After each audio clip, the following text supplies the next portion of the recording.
Praise the Lord.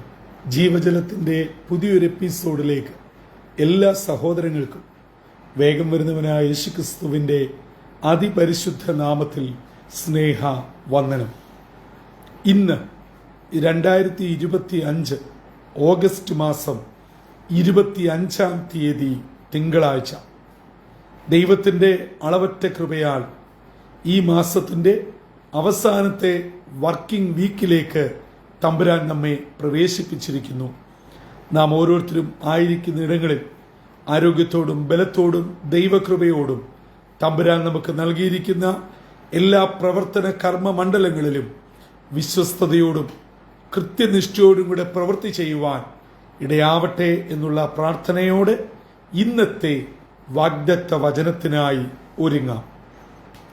ഇന്ന് ജീവജലത്തിൽ കൂടി promise വേഴ്സായി നമുക്ക് ലഭിച്ചിരിക്കുന്നത് യാക്കോബ് എഴുതിയ ലേഖനം 1-ാം അധ്യായം 6-ാം വാക്യം.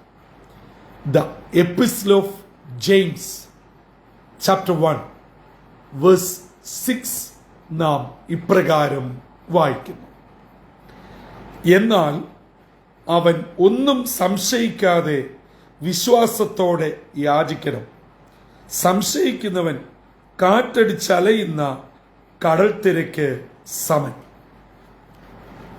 6-ാം അധ്യായം അതിൻ്റെ 6-ാം വാക്യം അതിൻ്റെ പൂർണ്ണതയിൽ എത്തുന്നത് 5-ാം വാക്യം കൂടെ ഒന്നിച്ച് വായിക്കുമ്പോഴാണ്. നിങ്ങളിൽ ഒരുവന് ജ്ഞാനം കുറവാണെങ്കിൽ അവനെ കുറ്റപ്പെടുത്താതെ സൗജന്യമായി നൽകുന്ന ദൈവത്തോട് അപേക്ഷിക്കണം. അങ്ങനെ യാചിക്കുമ്പോൾ നിശ്ചയമായും തമ്പുരാൻ നൽകും. ഇതാണ് 5-ാമത്തെ വാക്യം. 6-ാമത്തെ വാക്യം: അങ്ങനെ ജ്ഞാനം ആവശ്യമുള്ള ആൾ എങ്ങനെ യാചിക്കുമ്പോഴാണ് അത് ലഭിക്കുന്നത്? സംശയിക്കാതെ വിശ്വാസത്തോടെ ദൈവത്തോട് യാചിക്കണം.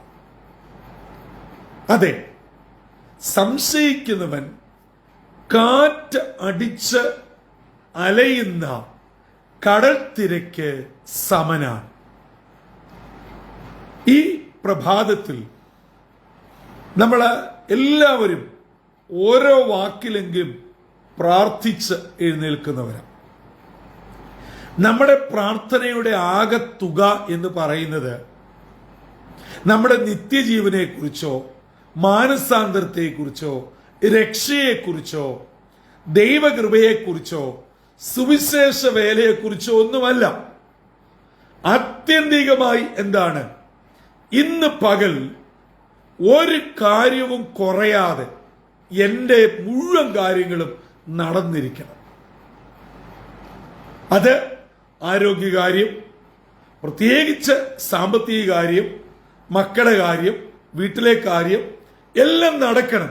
അപ്പൊ എന്റെ കാര്യം നടക്കണം എന്നുള്ള ഒരൊറ്റ പ്രാർത്ഥനയെ നമ്മുടെ പ്രാർത്ഥനയിലുള്ള, ബാക്കിയൊന്നും നമ്മുടെ വിഷയമല്ല.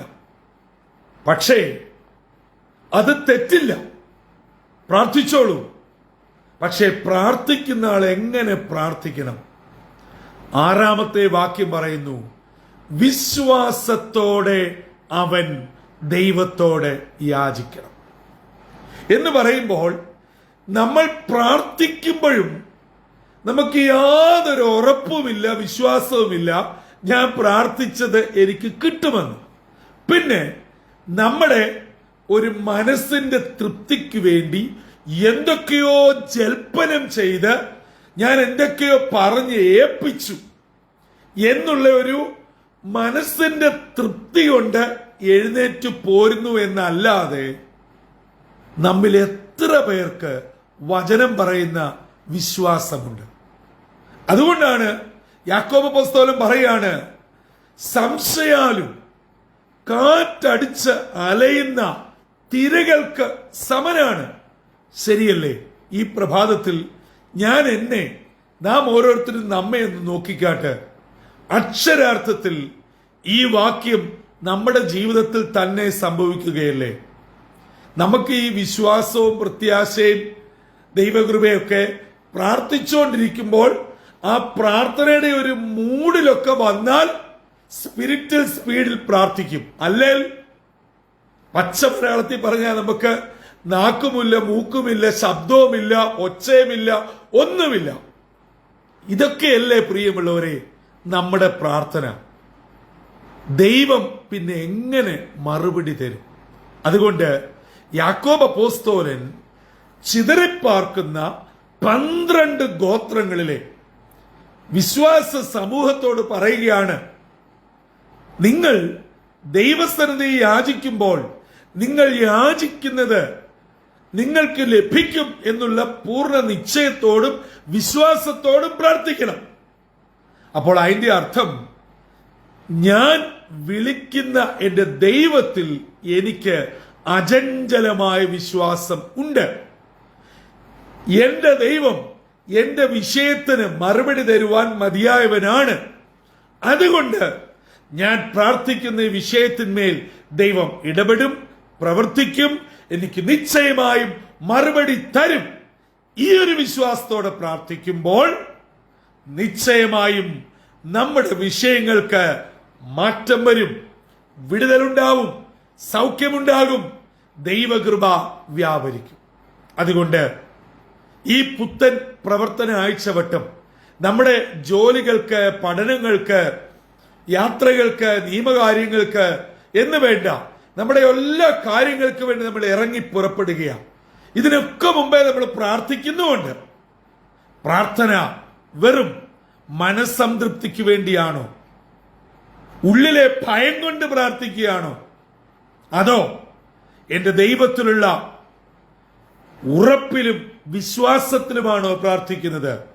ഞാനിന്ന് പ്രാർത്ഥിക്കുന്ന എന്റെ വിഷയത്തിന് ദൈവം എനിക്ക് നിശ്ചയമായും മറുപടി തരും എന്ന ഉത്തമ ബോധ്യത്തോടെയാണോ പ്രാർത്ഥിക്കുന്നത്? അല്ല എങ്കിൽ പ്രിയമുള്ളവരെ, നമ്മുടെ പ്രാർത്ഥനകൾ വെറും വാഗ്ദോരണികളായി മാത്രം തീരുകയാന്നുള്ള സത്യം ഞാനും നിങ്ങളും മറന്നു പോകരുത്. യാക്കോബ് അപ്പോസ്തലൻ തന്റെ പ്രിയപ്പെട്ട ഗോത്രത്തിലെ അടുത്ത തലമുറയിലെ ജനതയോട് പറയുന്ന ഈ വലിയ കാര്യം ഇന്ന് നമുക്ക് നമ്മുടെ വിശ്വാസ ജീവിതത്തിൽ ഏറ്റെടുക്കാം.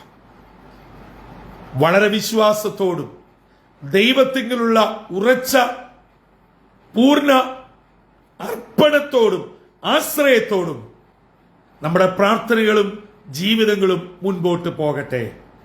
നാമധേയ ക്രിസ്ത്യാനിയായി ജീവിച്ച് അവിശ്വാസിക്ക് തുല്യമായ ജീവിതം നയിക്കുന്ന നമ്മുടെ ഇത്തരമുള്ള പൊത്തുവരുത്ത ക്രിസ്ത്യാനിറ്റി അവസാനിപ്പിച്ച് വചനം പറയുന്ന യഥാർത്ഥ വിശ്വാസിയായി, ഒരു ദൈവവൈതലായി, കർത്താവിന് കൊള്ളാകുന്നവരായി തീരുവാൻ ഈ പ്രഭാതത്തിൽ നമ്മെ തന്നെ ദൈവകരങ്ങളിൽ ഏൽപ്പിക്കാം. അതിന് ഇന്നത്തെ വാഗ്ദത്ത വചനം നമ്മെ ഒരുക്കട്ടെ. അതിന് നമ്മുടെ ആത്മകണ്ണുകളെ തുറക്കുകയും ചെയ്യട്ടെ. തലകളെ വണക്കാം, പ്രാർത്ഥനയ്ക്കായി ഒരുങ്ങാം. ഞങ്ങളെ സ്നേഹിക്കുകയും പരിപാലിക്കുകയും ചെയ്യുന്ന ദൈവമേ, സ്വർഗീയ പിതാവേ, യാക്കോബ് അപ്പോസ്തലൻ ഈ പ്രഭാതത്തിൽ ഞങ്ങളെ ഓർമ്മിപ്പിച്ച വലിയ ആത്മീയ സത്യത്തിനായി സ്തോത്രം. ഞങ്ങൾ അങ്ങയോട് എന്ത് യാചിക്കുമ്പോഴും പരിപൂർണമായി അങ്ങയിൽ വിശ്വസിക്കുവാനും ഞങ്ങൾ പ്രാർത്ഥിക്കുന്ന വിഷയത്തിന് തമ്പുരാൻ നിശ്ചയമായി മറുപടി തരും എന്നുള്ള പൂർണ്ണ വിശ്വാസത്തോടെ പ്രാർത്ഥിക്കുവാനും ഞങ്ങളെ അവിടുന്ന് ഒരുക്കണമേ.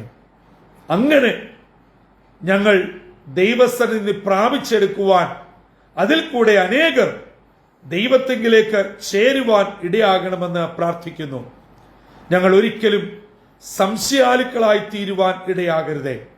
ദൈവത്തിലുള്ള അചഞ്ചലമായ വിശ്വാസത്തോടെ ഓരോ ദിനവും ഞങ്ങളുടെ കാൽവെപ്പുകൾ മുമ്പോട്ട് വെക്കുവാൻ ഞങ്ങളെ ഒരുക്കണം. ഇന്ന് ദൈവവചനം കേട്ട് തങ്ങളെ തന്നെ ശോധന ചെയ്ത് ദൈവസന്നിധിയിൽ പുനഃസമർപ്പണം ചെയ്യുന്ന എല്ലാ നിന്റെ മക്കളെയും അനുഗ്രഹിക്കണം. ദൈവകൃപകൾ കൊണ്ട് പൊതിയണം. യേശുവിൻ നാമത്തിൽ അപേക്ഷിക്കുന്നു. കൃപയോടെ കേൾക്കുമാറാകണമേ.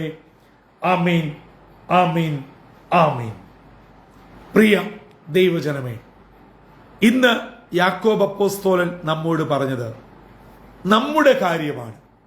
നമ്മുടെ പ്രാർത്ഥനാ ജീവിതമുണ്ടെങ്കിലും എന്തുകൊണ്ട് വിഷയങ്ങൾക്ക് മാറ്റം വരുന്നില്ല? നമ്മുടെ വിശ്വാസത്തിന്റെ പരിമിതിയാണ്, കുറവാണ്, പോരായ്മയാണ്, വീഴ്ചയാണ്. ആ കുറവ് തിരിച്ചറിഞ്ഞ് സംശയിക്കാതെ വിശ്വാസത്തിൽ ഉറച്ച് നമ്മുടെ ജീവിതം മുൻപോട്ട് കൊണ്ടുപോകുവാൻ ഇന്നത്തെ ജീവജലം നമ്മെ ഒരുക്കട്ടെ.